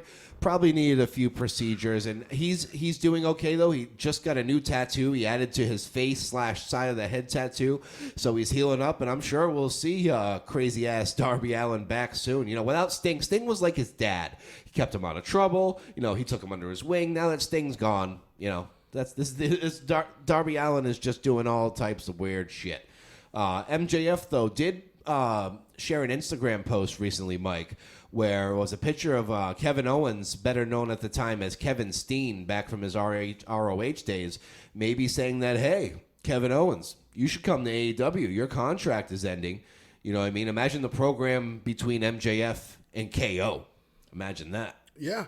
I think, it's like earlier I was kind of on the high of, oh, wow, Kevin Owens might actually go there. He doesn't really have a place in WWE right now. It's hard, man. The champions are too thick right now. You get so many people in line right now for that championship. Absolutely. The best he's going to get is maybe an intercontinental tag teaming with Randy. tag team, something tag team championship run or something like that. Absolutely. He goes to AEW. I can tell you for a fact. Well, I can tell you for a fact he's going to make more money. Oh, yeah. Tony Khan's paying everybody. Yeah. B, I can guarantee to you he's going to have more of a purpose over there. He's going to be more in the forefront. Yeah, absolutely. And C, it just makes sense. You know what I mean? Yeah. They could really do a lot with him over there. AEW has been Kevin Owens' home for the last 10 years. I mean, WWE, I'm sorry. WWE has been Kevin Owens' home for the last 10 years. He was also a Ring of Honor guy before this, and he did great there. We're bringing in the fact that we're talking about, MJF, and he gave the nod to Kevin Owens online, right? He did, yep. He shared an Instagram post, like I just said, sharing an old photo of Kevin Steen at the time in his ROH days, maybe saying, hey, man, come play for the other team. It's AEW. We're the best wrestle, as they say, brother. So yeah, that's your MJF news right now. Well, also we had. Oh, do we have more? We have a lot of news actually. Let's go. JBL was quoted John in saying, Bradshaw Layfield. Yeah, that he was. This is an article from May 7th. JBL says he was blown away by MJF. And how could you not be? Damn that's it, weird he's the because devil. that's a WWF guy, right? WWE legend. Yeah, and he's Hall of Famer, former world champion multiple times. Yep, he's expressing his admiration for MJF. I like it. He recalled a meeting with MJF in England and was highly impressed when he met him by his demeanor and curiosity of how MJF asked about Roddy Piper and about being a heel. Roddy Piper is MJF's favorite wrestler. The best heel in his opinion. The way he talked, his mannerisms, the way he wrestles, MJF plays a lot off of that. Now, here's the direct quote from JBL. I got to meet MJF over in England. Blown away by him. What a great guy. And the questions he was asking, very intelligent. He was asking stuff about Roddy Piper and being a heel. We shared a car ride together back to the airport. Nice. Really smart young guy. I'm a big fan of him personally. There's some pretty good heels out here. So that was said. Like it. Also, and there's a couple articles on that, so... but there's a couple different websites reporting on some really deep dives. Oh, okay. Here we go. Dive in. Grab your scuba gear, guys. They're saying there could be a Daniel Bryan shock WWE return. A Bryan Danielson return. Details provided amid MJF, Ricky Starks, and Mercedes Moné's rumored departure. Interesting. She hasn't even had a match yet. She had a little segment on Dynamite. I thought she did have a match. Nope. She's debuting in the wrestling ring at Double or Nothing against Willow for the TBS title. So it's like they're burning her out, and she hasn't even set foot in the ring. Just use her, man. Now, they're saying on April 21st, Bryan Danielson starred in one of the best matches of his career against Will Ospreay, which you noted as well. Of course. AEW Dynasty pay-per-view. Besides reaping a loss, Danielson ended up with an awful position at the end of the match. The British star landed a Storm Driver 91. Storm Driver 91, Bryan to fall back directly on his neck. And that's why Ospreay retired the move. Yeah, this could have caused injury. In an area that has caused many complications to Danielson's career, and apparently he's not very happy about it either. Yeah, that's. I mean, it's not something to be happy about, but what a great match! One of the best matches I've ever seen, to be honest. And Will Ospreay just has that ability to go out there and make matches like you've never seen. Yeah, they're saying it could be his last appearance at AEW, and they're wondering if he's hanging up his boots or if he'll do one more WWE run. Danielson, you're saying? Yep. Well, he's part of this. Team AEW versus Team Elite now, so we'll see what happens after that, I guess. Now, apart from, what we're talking about here, Ricky Starks and Mercedes Moné are being named together in a list of AEW talents who might leave the promotion. It's crazy because she hasn't even had her debut match yet. Well, all her friends are in WWE. It makes of course they are. It makes sense Bailey, to me. All of her friends are in WWE. Naomi, all those girls. They all travel together. It's wild. Yeah. So we're gonna quote Sapp here, and he Sean said, Ross Sapp. Yep. So okay. The original credible source. He said exactly this. So the original contract would be up around All In. Okay. However, I do believe Wembley. He's supposed to do a little bit of work with them after that. As best I know, there's a lot of injury time there as well. I don't know what that will mean. I know that he's planning on wrapping up his full time in ring. His in-ring career is he said it many times. I haven't heard of any interest in his behalf of going to WWE. He seems very happy in AEW, but then again, you never know what someone's motivations may be. Very, very, It'd be really very cool to true. see the full Yes movement come back. Oh, yeah, it would There's be. a little bit of that going on in AEW, but it's not the same. Yeah, no, it doesn't hit the same for sure. Because it's all empty arena wrestling. You know what I mean? It really is. Let me just do another sweep here. It doesn't look like a lot of JBL on here. Yeah. Looks like rumors of WWE, him going to WWE 2 days ago, but more's come out since then. Yeah. That's really it for MJF news right now. That is your MJF news, you we guys. can delve right into the Bloodline saga here. Yes. And, we're talking about... two new members. Two new members. Tama Tonga, Tonga Loa, sons of the legendary Haku, one of the toughest sons of bitches to ever get in a ring. We'll see what they do. There's obviously... more Bloodline members that we are seeing that have signed. Zilla Fatu, Jacob Fatu. Where do they fall in line? We kind of touched on that at the earlier end of this episode. It's going to be very interesting to see where the Bloodline goes when Roman returns. When that finally happens, that pop's going to be huge. What is going on with the Bloodline? Now, it is heavily talked about right now that they feel like Jacob Fatu will outshine Solo. I mean, how could he not? Look at He's him. The guy's a 0-38, monster. 0-39, 0-40, whatever he is right now. Clearly, anybody's really going to outshine him. Well, he just won at Backlash. That was his first win in a while. Great. You won a tag team match. Oh, Good yeah. for you. You can't win on your own still. Good no job, one cares. bud. But this Fatu, Jacob Fatu is a great talent. Great talent. Great signing. They're not really creative. Is kind of mulling over right now what they want to do with him. So what they're saying now, and there's been a lot of rumors, but the main They're saying rumor they're worried I'm about hearing Solo. now is that they pretty much are going to keep it possibly as Solo, Tonga, and Tama. Yep. And then they might do a whole nother bloodline with Jimmy. Yep. Jimmy. And the Fatu brothers. Jacob So you got and the Tonga Zilla. brothers. Yep. And then you got the Fatu brothers. Interesting. And maybe in my brain, I'm thinking, how does this make sense? Maybe Jacob Fatu comes in, sees the destruction of the bloodline, and says, this isn't what our family's about. Definitely. And maybe Roman gets behind him. Absolutely. And he teams the Fatu team and says, you know what? I'm not down for this. Or maybe it's The Rock who turns good. The final boss returns, but he returns as the people's champion version of the final boss. But he's got to stay heel for Cody, so I don't know how that works. Yes, because he did say that he'd be coming back. For him. So I think final boss is coming, guys. You're gonna get the most out of Roman Reigns going heel. Oh, I yeah. mean, going baby face, yes. You're gonna get the most out of that if he leads this face faction. You get The Rock staying heel with They're gonna this have bad issues, bloodline. yeah. You get Cody beating The Rock at WrestleMania, setting up for Roman Reigns versus Cody at WrestleMania 42. Yes, 41. 2. Oh, 41 just said happened. 40. I said The Rock and Cody will be at 41, okay. and then maybe Cody versus Roman Reigns 3 At 42. At 42, I see. Roman gets the title back. Oh God, do we have to, guys? I feel like he was the better champion. I get it's it. too early I'm a to say massive that. Cody Rhodes fan. I Too know I early don't to sound say like that. it, but I really am at heart, and I just feel like Give the now man that a I have chance. it, I'm like, you know what? This I don't is wanna great, play with you But anymore. it's kind of like, what are you doing with it? Where does it go? How do you build on it? It's kind of stale. I mean, already. It's only been one title defense. I wouldn't get too ahead on saying, let's give it some time. I need more involvement from Cody Rhodes. I need a faction to form around him. I need them to get to work, okay? Because we're dragging our feet. They're thinking that him winning the titles enough. It's not.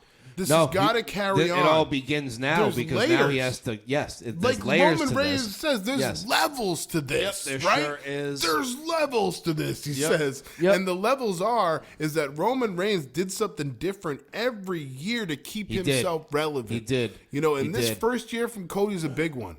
Yeah, it's a big year. Oh, you yeah. got to convince the fans, you got to convince creative that you can hold this title for a full year. Yeah, right. And you got to be the guy. And you're not going to do it having matches against AJ Styles. I mean, AJ is a legend in his own right. He did. They created their storylines around it. Yeah, they made it believable. A little bit of build. But at the end of the day, That's not what the and fans now it's wanted over. to see. No, and now it's over. Yeah. So where does Cody Rhodes go from here? I'm going to bring Bronson Reed back into the equation. yeah. I would have loved to see a heel Big Bronson heel. Reed. Yeah, big heel. I'm not buying this AJ Styles heel character. Everyone still loves him. That's the problem. He's so good. He seems Everyone like a likes brat. him. He comes off as like a brat. You know what I mean? They could have put Cody up against a big heel like that. But we'll see. We'll see what happens with this title run. I'm a fan. I'm here for it.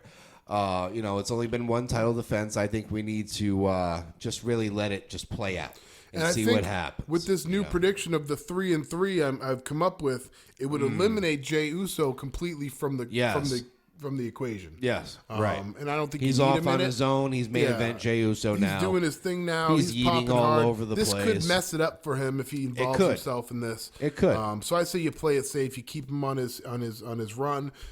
You have the 3-on-3. It makes perfect sense. It's starting to make more sense to me by the minute. Yeah, for sure. And that's the bloodline. That's talk about right the now. bloodline. You got anything else to say about this? No, I think we pretty much covered it, man. We got to see what direction the Fatus go, the Tamatongas, the Tongaloas. I'm here for it, just as long as they do it right. And now to end the show, we will talk about something that needs to be talked about. It's kind of a sore subject to me right now because Mommy's not around. It's the Judgment Day, and they're in shambles without her. Let's be honest. Yeah. They're in shambles. Well, they're in Dominic's shambles got a without her. mustache. They're in What's shambles going on? without her because of Damian Priest, because Damian Priest is not a good leader. No, he's not. He's not a good team runner. He's a whatever you want force. to call it. Yeah, he's a force. He's not the head of the table. He wants to make it known that he doesn't need anybody. That's not what you say to your teammates. Yeah, no, he's like this rogue lone wolf guy. So who I'd is say on his own. You know, he's her champion. absence hurts because Damian Priest can't lead. Yeah, and it hurts. It hurts this faction. Yeah. It hurts all of the Judgment Day. Let's talk a little bit about this Liv Morgan situation. Yes, she's been like spotted leaving rooms where Dom was. She had a photo shoot where there's a little bit of bandana sticking out of her pocket. And whose let's bandana just remember is that when Rhea Ripley got injured, who was with Rhea Ripley right before she got injured? It was Liv Morgan and Dom. No. Oh, it was Dominic. Dominic and Rhea Ripley were together. For some reason, Dominic makes up an excuse like, I'll see you I gotta go. later. I Yep. gotta And here go. comes Liv. Then Liv runs in. It makes the whole thing a lot. I wasn't thinking about that until a little bit earlier in the day. An epiphany. You know what I mean? But that could be worked in there. Yeah, now we see what could be Dom's bandana in her pocket. Well, that's the thing. We got to run through the whole timeline, okay? First, maybe that was the first of the timeline, what I just said. Yes. And then the second of the timeline was they just showed Dominic and Liv Morgan. They had like a face-to-face like meeting of the. Yep. It was like Hulk Real Hogan and quick. Andre the Giant meetup kind of scenario. They Stare looked down. each other down, Yep. fade out. Next time we see them, Liv is leaving his locker room we're or doing an something, interview right? with somebody. I forget who. And it was behind. It was like an And in the Easter background, egg. they're doing a lot of this lately, and we've been With the pointing it out Easter to eggs. each other. With the Easter First, it eggs, was yep. McIntyre in the background with Rhea. Yep. Now we're seeing Liv exit a room, and then a Dominic. few seconds later, Dominic exits the room. So what's going on? Third hint. We have a picture that Liv Morgan put up on Instagram, I Yep, believe. it was on all her And socials in of her pocket backstage. is a little bandana, and I know that it's safe to say maybe that's Dom's bandana. I don't know if it's necessarily It's Dom's purple. bandana. Judgment I think Day it's purple. just a Judgment Day bandana in her pocket. I think she said She's very taking clearly over. she wants to take everything. It's the from revenge Rhea tour. Ripley. It's the revenge tour. Yes. That includes Dominic. That includes her everybody. faction. That includes her title. Yes. It's all coming to Liv, and it's going to set up Liv Morgan versus Rhea Ripley with big everything match. on the line. Yeah, everything for when Mommy returns. You know, And can we? I know we're pretty much wrapping up. Do you have Yeah. anything more to add to that? I had a side segue. Yeah, I mean, I think it's really cool how they're doing the layers of Dominic and Liv, and it's really uncertain the future of the Judgment Day with Damian Priest being the champion, Finn Balor losing, JD always losing. You know, it might be time to disband. In my opinion, abandon ship. Everything runs its course. It's Everything's gotta end. Maybe you should have done it with the Bloodline already. This has been going so long. I want to note that Edge started this. Edge started the Judgment Day He did. with his heel run, and obviously it all backfired on him, and that's how he got back to babyface. But Edge started this a while ago. COVID times almost. And, now it's come to this. Rhea has been champion. Dominic has been NXT North American champion. Let me ask you a question, Joe. Yes, go ahead. If the Judgment Day joins with Liv or does that, where does that leave Ripley? Are they going to champion her as a solo competitor without a team? She could be back on her own. She's a force no matter what. Could you see her? Mommy's always on top. Possibly tag teaming with anybody else. Could you see that at all? Not sure, because Rhea's kind of a do-it-on-my-own kind of girl, always has been. We're also waiting for Charlotte Flair to return. Maybe Rhea and Charlotte come back and do something, take down the Judgment Day for what's happened since she's been gone. It could be very interesting, guys. We don't know. Needless to say, Judgment Day is in shambles right now without Rhea Ripley. The only one who's winning is Damian Priest. Dom's got this freaky mustache. He's hurt. JD is a bobblehead loser. Finn Balor just signed a new contract extension to keep losing matches. Are they turning Damian Priest heel? Because you notice he saved. They were about to beat down. Who you mean babyface? Yeah, they were about to beat down. Who was it? Uso in the ring. Oh God, I'm trying to go back. It was. Yeah, Damian beat Uso and they beat him down. Oh yeah, and he told him to stop. Stop. He did. All right, enough. I won the match. That's a face move. That is a baby face move. The crowd loved that. Yeah, that is a baby face move. I could see this turning and Damian becoming a face. He could be a face. They might double down on him. Yeah, they didn't know how we would look with the champion, but he looks good. He does look good. He carries that title very well. Yeah.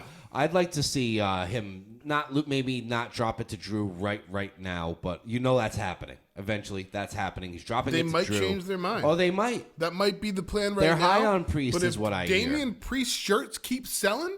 Yeah, I don't know. We might see him carry on. They might say, okay, let's feud him with some people for a while. Let's let the Drew McIntyre CM Punk feud play out without a title. It doesn't need one. It doesn't need one. And then we can have CM Punk eventually take the title off Damian. Yeah, that would be cool too. And I'd like to see that as well. And where does the Jey Uso run fit into this? Exactly. Maybe Intercontinental Championship is what I'm thinking. Yeah, for him. Yeah. But let's not get too ahead of ourselves. You've been rocking with us now for an hour and 35 minutes. We have to mention it. Yes. The QR code stuff. The QR codes. Yeah, we're starting to see now they're thinking Dexter Lumis, Joe Gacy. It's very heavy. Alexa Bliss, Eric Redbeard. They're actually Uncle not Howdy. saying Alexa Bliss anymore. They're saying, really? Yeah, they're saying that it might just be, the latest I'm hearing is that it might just be Uncle Howdy, Nikki Cross. Okay. Loomis. Yeah, Dexter Loomis, Joe Gacy. Okay, interesting. And Eric. And that's it. Eric Redbeard. Yeah. Okay. Yeah, either way, I'm with it. For because sure. I'm not too sure. But they had Alexa in a video, one of those QR videos. They did. Who knows, though? But all the images I'm seeing online now in the past, I go by, the images because they got to come from somewhere. And when you're seeing the same thing from so many different sources, you don't know. Yeah, right. You kind of think it could be consistent with what's going on. What I didn't realize is that Alexa Bliss is married to Ryan Cabrera. Absolutely is, yes. Yep, from the boy band. You got it. Wait. Yes. Really? That is a thing. They just had a baby together, man. That's why she's not there. That's why she's been gone for so long. Rubik's Groove was the name of his band. Now he's a solo singer. Yeah, Ryan Cabrera. But he pulled Alexa Bliss. Good for him, We're very excited. I just want to end this by some predictions, okay? Yes. What is your prediction for when we're going to see this faction debut? Is it going to be this week? Is it going to be this month? Is it going to be this year? I think it's this year. The Wyatt 6. I think it's in 2024.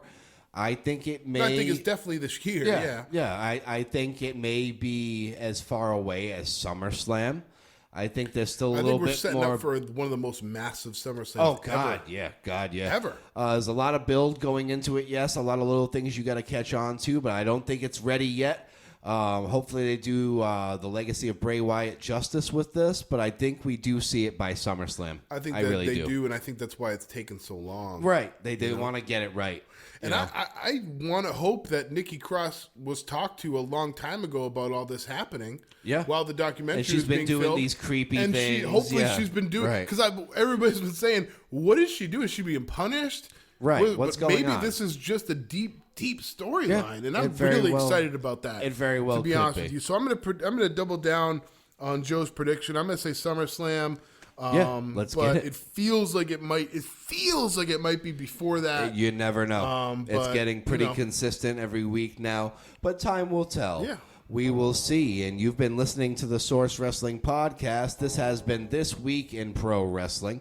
This Week in Wrestling is brought to you on Spotify, YouTube, Facebook, iHeartRadio, Amazon Music. Follow us on X, Instagram, TikTok, you name it, we are there.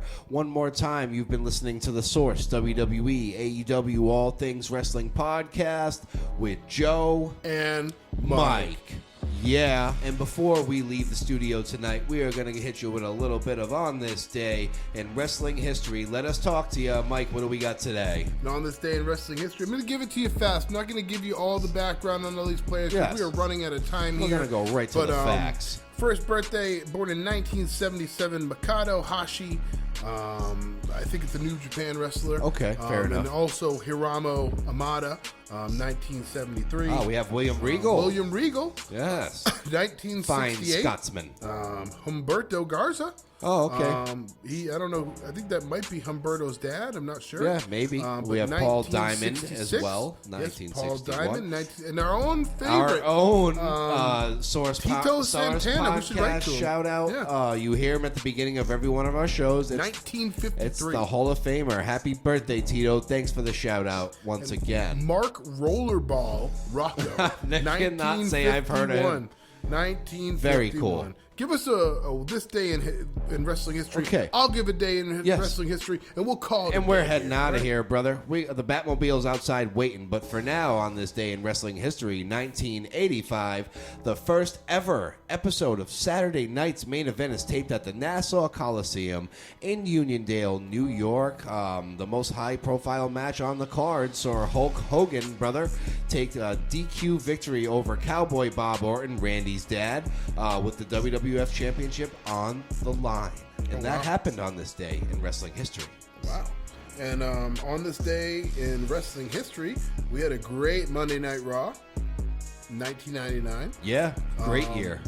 Took place in Orlando, Florida, with an 8.1 Nielsen rating in the U.S. Oh, wow, that's big. Became the most watched episode of Raw in its home country in the history of Raw. Shit. Is a record unlikely to be broken. And I'd say that's in part of it being in the Attitude Era. Absolutely. It was a star-studded main event, though.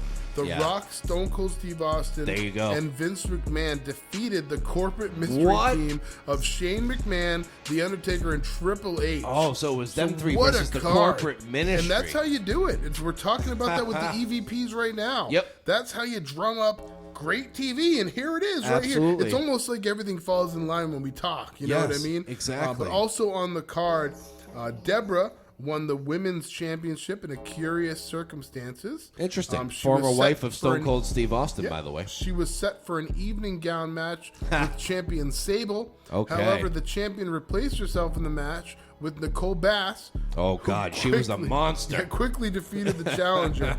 Commissioner, at the time, Shawn Michaels, then came to the ring to announce that the match was actually subject to a reversal of the usual rules for that match type, and as the women to be stripped first.